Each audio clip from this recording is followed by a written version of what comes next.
Hello everyone, welcome to my YouTube channel Mamta maths tutorial. और आज class 12th में lecture 114 है।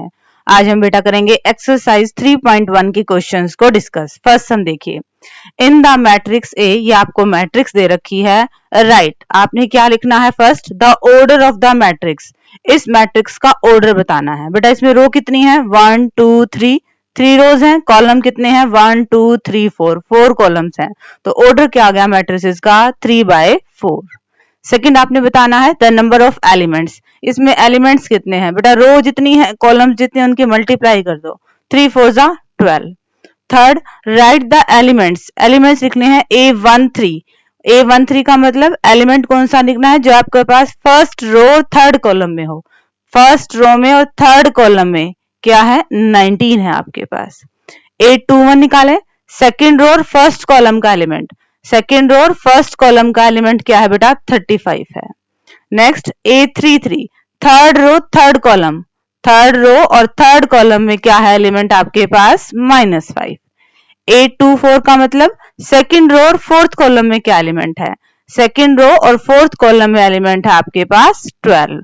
और क्या पूछ रखा है? A23, second row third column में, सेकेंड रो थर्ड कॉलम में एलिमेंट है बेटा 5/2। ठीक है बच्चे, डिस्कस करते हैं नेक्स्ट सम को। सेकेंड क्वेश्चन देखिए बेटा, if a matrix has 24 elements, अगर किसी मैट्रिसेस में 24 एलिमेंट्स हैं, what are the possible orders it can have, तो उस मैट्रिक्स के क्या क्या ऑर्डर पॉसिबल हो सकते हैं। अब देखिए बेटा, हमें पता है अगर कोई matrices m into n order की है तो उसमें mn एलिमेंट्स होंगे। अब इसने कह दिया 24 एलिमेंट हैं, तो हमने वो दो नंबर्स ढूंढने जिनकी मल्टीप्लाई हमारे पास क्या है? 24। तो क्या क्या पॉसिबल है? 1 और 24, इन दोनों की गुना करेंगे तो 24 आ रहा है। 2 और 12, इन दोनों की गुना करने पे भी, 3 और 8, इन दोनों की गुना करने पे भी क्या आ रहा है? 24। इसी तरह से ही 4 6 6 4 8 3 12 2 और 24 1, यानी कि हमारे पास इन दोनों की गुना करने पर 24 एलिमेंट्स आ रहे हैं। तो यही मैट्रिसेस के ऑर्डर हो जाएंगे। 1/24, 2/12, 3/8, 4/6, 6/4, 8/3, 12/2 और 24/1। इसी में ही सेकंड पार्ट में क्या है? What if it has 13 elements, अगर मैट्रिसेस में 13 एलिमेंट्स हैं तो क्या क्या पॉसिबल ऑर्डर होंगे। तो किन दो नंबर्स की, नेचुरल नंबर्स की मल्टीप्लाई हमारे पास 13 आएगी? 1 और 13 और 13 इंटू 1, यही पॉसिबिलिटी है, और तो दूसरी कोई पॉसिबिलिटी है नहीं। तो यही होंगे आपके पास मैट्रिसेस के ऑर्डर। किस मैट्रिसेस के? जिसमें आपके पास 13 एलिमेंट होंगे। ठीक है बेटा, डिस्कस करते हैं नेक्स्ट सम को। Question number third, if a matrix has 18 elements, what are the possible orders it can have, what if it has 5 elements. बिल्कुल सेकंड सम की तरह। We know that if a matrix is of order m cross n, then it has mn elements. किसी matrices में अगर mn elements हैं तो मतलब उसका ऑर्डर क्या है? m इंटू n, m रोज हैं और n कॉलम्स हैं। अब हमारे पास क्या है? टोटल 18 एलिमेंट्स दे दिए। तो हमने देखना है कि किन दो नेचुरल नंबर्स का मल्टीप्लाई हमारे पास 18 आ जाता है। 1 और 18 की, 2 और 9 की, 3 और 6 की, 6 और 3 की, 9 और 2 की, और 18 और 1 की। तो यही हमारे पास मैट्रिसेस के ऑर्डर आ जाएंगे। 1/18, 2/9, 3/6, 6/3, 9/2 और 18/1। ये कह रहा है कि what if it has 5 elements, अगर 5 एलिमेंट्स हैं तो दो नंबर्स जिनकी मल्टीप्लाई हमारे पास 5 आए, यही पॉसिबिलिटी है। 1 इंटू 5 और 5 इंटू 1, यही मैट्रिसेस बनेंगी। एक रो हो और 5 कॉलम हो, या फिर 5 रो हो 1 कॉलम हो। इन्हीं मैट्रिसेस में हमारे पास क्या है? टोटल 5 एलिमेंट आएंगे, और यही हमने बताना था। अब डिस्कस करते हैं फोर्थ सम को। Fourth some, construct a 2/2 matrix. एक 2/2 की हमने मैट्रिसेस बनानी है ए आई जे, और जिसके एलिमेंट्स हमें कैसे गिवन है? ए आई जे हम कैसे निकालेंगे? आई और जे को ऐड करके उसका स्क्वायर करेंगे और डिवाइडेड बाय 2। अब हमें पता है 2/2 की मैट्रिक्स के हमारे पास एलिमेंट्स क्या आएंगे? A11, A12, A21, A22। A11 का मतलब फर्स्ट रो और फर्स्ट कॉलम का एलिमेंट, A12 का मतलब फर्स्ट रो और सेकंड कॉलम का एलिमेंट, A21 का मतलब सेकंड रो और फर्स्ट कॉलम का एलिमेंट, और A22 का मतलब सेकंड रो सेकंड कॉलम का एलिमेंट। यानी कि हमने ये निकालने हैं। अब ये कैसे निकलेंगे? गिवन से हमें ए आई जे क्या दे रखा है? i प्लस j का स्क्वायर डिवाइड बाय 2। पहले हम निकाल लें a11, i की जगह भी 1 और j की जगह भी 1। हमने i की जगह 1 रखा, j की जगह 1 रखा, सिंप्लीफाई कर लिया और एलिमेंट आ गया a12 कैसे निकलेगा? i की जगह 1 और j की जगह 2। जैसे ही i की जगह 1 और j की जगह 2 रखा, सोल्व किया, हमें a12 मिल गया। a21 निकालें। a21 कैसे आएगा? i की जगह 2 रख देंगे और j की जगह 1 रख देंगे, और a22 के लिए i की जगह भी 2 रख देंगे और j की जगह भी 2 रख देंगे। सॉल्व करते ही हमारी रिक्वायर्ड मैट्रिक्स हमें मिल जाएगी। अब डिस्कस करते हैं इसी क्वेश्चन के सेकंड पार्ट को। सेकंड पार्ट, ए आई जे क्या है आपके पास? i bye j। अब 2 बाय 2 की मैट्रिक्स के एलिमेंट यही होंगे। a11 के लिए i की जगह 1, j की जगह 1। a12 के लिए i की जगह 1, j की जगह 2। a21 के लिए i की जगह 2, j की जगह 1, और a22 के लिए i की जगह भी 2 और j की जगह भी 2, और जैसे इनकी वैल्यू रखी है, ये आ गई हमारे पास रिक्वायर्ड 2 बाय 2 की मैट्रिक्स। अब डिस्कस करते हैं इसी क्वेश्चन के थर्ड पार्ट को। थर्ड पार्ट देखिए बेटा, ए आई जे क्या है? i प्लस 2j का स्क्वायर डिवाइड बाय 2। अब 2 बाय 2 की मैट्रिसेस निकालनी है तो एलिमेंट्स क्या बनेंगे बेटा? a11, a12, a21 और a22। i भी है, j भी है, वैल्यूज रिप्लेस करनी है। a11 के लिए i की जगह 1 और j की जगह 1, सिंप्लीफाई करते ही एलिमेंट आ जाएगा। a12 के लिए i की जगह 1 और j की जगह 2। a21 के लिए i की जगह 2, j की जगह 1। a22 के लिए i की जगह 2 और j की जगह 2, सिंप्लीफाई करते ही ये आ गई हमारे पास रिक्वायर्ड मैट्रिक्स।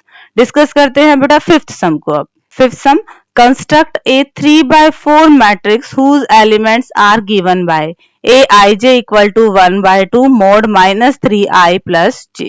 अभी हमने 2 by 2 की मैट्रिक्स बनाई थी, aij दे रखा था। अब 3 by 4 की मैट्रिसेस बनानी है। 3 by 4 की मैट्रिसेस कैसे आएगी? 3 रो और 4 column, a11, a12, a13, a14, a21, a22, a23, a24, a31, a32, a33 और a34। ऐसे बनेंगे ना, 3 रो और 4 कॉलम्स वाली हमारी मैट्रिसेस। aij दे रखा है, अब इनकी वैल्यूज निकालनी है बस। a11 के लिए i की जगह 1 और j की जगह 1, सेम वैसे जैसे हमने पिछले सम में किया था। a12 के लिए i की जगह 1 और j की जगह 2। a13 के लिए i की जगह 1 और j की जगह 3। इसी तरह से हम ये सारे एलिमेंट्स निकाल लेंगे और यहाँ पे वैल्यू रखते ही ये आगे हमारे पास रिक्वायर्ड 3 by 4 की मैट्रिसेस। डिस्कस करते हैं नेक्स्ट पार्ट को। सेकेंड पार्ट, ए आई जे क्या दे दिया बेटा? 2i माइनस में j। निकालनी वही है 3 by 4 मैट्रिक्स। हमें पता है 3 by 4 मैट्रिक्स के एलिमेंट क्या होंगे? ए आई जे गिवन है, बस इनके वैल्यूज निकालनी है, सेम जैसे पिछले क्वेश्चन हम करते आ रहे हैं। डिस्कस करते हैं सिक्स सम को। Question number 6, find the values of x, y and z from the following equations. आपको इक्वेशंस दे रखी हैं, x, y, z की वैल्यू निकालनी है। फर्स्ट क्या है? दो मैट्रिसेस आपको इक्वल दे रखी हैं। बेटा दो मैट्रिसेस इक्वल कब होती हैं? जब उनके कोरस्पॉन्डिंग एलिमेंट इक्वल होते हैं। 4 किसके बराबर आएगा? y के, तो y की वैल्यू ही निकल गई है। 3 किसके बराबर आएगा? z के, तो ये z की वैल्यू निकलनी है। x किसके बराबर आएगा? 1 के, तो ये x की वैल्यू निकल गई है, और हमें x, y, z की वैल्यू ही निकाल। अब डिस्कस करते हैं इसी सम के नेक्स्ट पार्ट को। सेकेंड पार्ट, अगेन आपके पास दो मैट्रिसेस इक्वल दे रखी हैं और आपने x, y और z की वैल्यू निकालनी है। अब हमें पता है दो मैट्रिक्स इक्वल है, मतलब उनके कॉरस्पॉन्डिंग एलिमेंट इक्वल हैं। x प्लस y किसके बराबर है बेटा? 6 के। 2 तो 2 के बराबर है ही। 5 प्लस z किसके बराबर है? 5 के, और यहाँ से हमारे पास तो z की वैल्यू ही आ गई है। 5 इधर था, यहाँ लेके आए, 5 में से 5 गए 0। x और y किसके बराबर है? 8 के। अब z की वैल्यू तो निकल गई, हमें x और y की वैल्यू निकालनी है। इन दो इक्वेशन से निकलेगी। एक को इक्वेशन 1 नाम दे दिया और एक को इक्वेशन 2। फर्स्ट इक्वेशन से हमने क्या किया? x की वैल्यू निकाली और इसे सेकंड में पुट कर दिया। ये हम सब्स्टिट्यूशन मेथड, प्रतिस्थापन विधि से इसको सोल्व कर रहे हैं। एक इक्वेशन से x की वैल्यू निकाल के दूसरे में सब्स्टिट्यूट कर रहे हैं। अब इसमें आप x की जगह क्या रखेंगे? 6 माइनस में y। ब्रैकेट सॉल्व की है, क्वाड्रेटिक इक्वेशन बनी है, फैक्टर बनाए तो y की दो वैल्यू आ गई है, तो दोनों ही कंसीडर करेंगे। अगर y की वैल्यू 4 है तो x की वैल्यू क्या आएगी? इस इक्वेशन में रख के देख लो। x की वैल्यू हमारे पास क्या आनी है? 2 आनी है। और अगर y की वैल्यू 2 है तो रख के देख लो, x की वैल्यू क्या आएगी बेटा, 4 आएगी। तो क्या क्या पॉसिबिलिटीज हैं, x की वैल्यू 2, y की वैल्यू 4 और z की वैल्यू तो 0 है, या फिर x की वैल्यू 4, y की वैल्यू 2 और z की वैल्यू क्या है, 0 है। सिंपली हमने दो इक्वेशन को सब्स्टिट्यूशन मेथड से सॉल्व करके x और y की वैल्यू निकाली है, z की वैल्यू हमें सीधे सीधे मिल रही थी। अब डिस्कस करते हैं इसी क्वेश्चन का ही जो थर्ड पार्ट है उसे। थर्ड पार्ट में अगेन आपके पास मैट्रिसेस इक्वल दे रखी हैं दो, मतलब कोरस्पॉन्डिंग एलिमेंट इनके इक्वल हैं। जैसे हमने कोरस्पॉन्डिंग एलिमेंट इक्वल करे, हमें 3 इक्वेशंस मिल गई हैं। अब 3 इक्वेशन से ही हम क्या करेंगे, एक्स, वाई और जेड की वैल्यू को निकालेंगे। कैसे निकालेंगे, ये इक्वेशन देखिए बेटा, x plus Y plus Z किसके बराबर है, 9 के, और y प्लस जेड किसके बराबर है, 7 के। तो यहाँ पे ये वैल्यू रख दे। जैसे वैल्यू रखेंगे हमें x की वैल्यू मिल गई बेटा 2, और x की वैल्यू यहाँ रखेंगे 2, तो z की वैल्यू क्या आ जाएगी, 3। x और z की वैल्यू आ गई है, और हमारे पास फर्स्ट इक्वेशन क्या है, x plus Y plus Z किसके बराबर है, 9 के।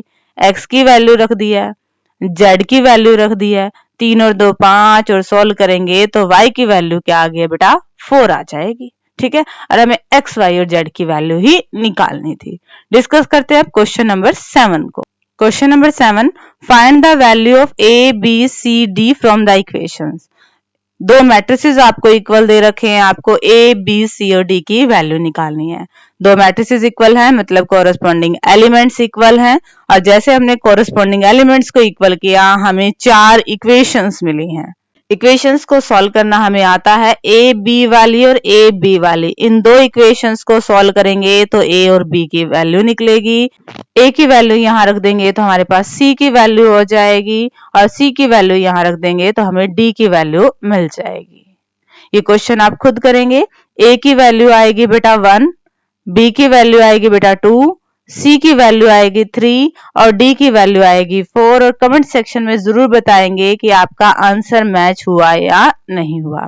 सिंपली हमने कॉरेस्पॉन्डिंग एलिमेंट्स इक्वल करे, हमें 4 इक्वेशंस मिली। ए और बी वाली दोनों इक्वेशंस को उठाया, सॉल्व किया तो ए और बी की वैल्यू आ जाएगी। जैसे ही ए की वैल्यू आएगी यहाँ रख देंगे सी की वैल्यू आ जाएगी, और जैसे ही सी की वैल्यू आएगी यहाँ रख देंगे डी की वैल्यू आ जाएगी। ठीक है बेटा, डिस्कस करते हैं अब नेक्स्ट सम को। क्वेश्चन नंबर 8, अगर ए मैट्रिसेस है ए आई जे एम क्रॉस एन की, ये स्क्वायर मैट्रिक्स कब होगी, जब एम एन से लेस देन होगा, एम एन से ग्रेटर देन होगा, एम और एन बराबर होंगे, none of this.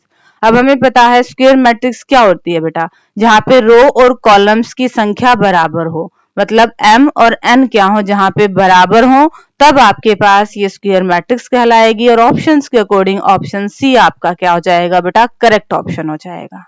Question number 9. Which of the given values of x and y make the following pair of matrices equal? ये दो matrices equal कब होंगे, x और y की किन वैल्यूज के लिए। तो हम इनको इक्वेट करके x और y की वैल्यू निकाल लेते हैं, वही आंसर आ जाएगा हमारे पास।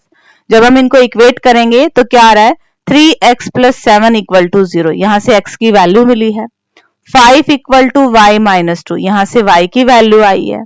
y plus 1 equal to 8, यहाँ से भी y की वैल्यू आ गई है। 2 माइनस में 3x equal to 4, और यहाँ से x की वैल्यू क्या आ रही है बेटा, -2/3। अब ये तो पॉसिबल नहीं है कि x की वैल्यू -7/3 भी हो जाए, -2/3 भी आ जाए। तो इनमें से क्या आ जाएगा, not possible to find. Option B आपका करेक्ट ऑप्शन हो जाएगा। और अब डिस्कस करते हैं आज के लेक्चर के लास्ट सम को। Question number 10. The number of all possible matrices of order 3 by 3 with each entry 0 or 1. 0 और 1 वाली 3 by 3 matrices के टोटल कितने ऑर्डर पॉसिबल हो सकते हैं।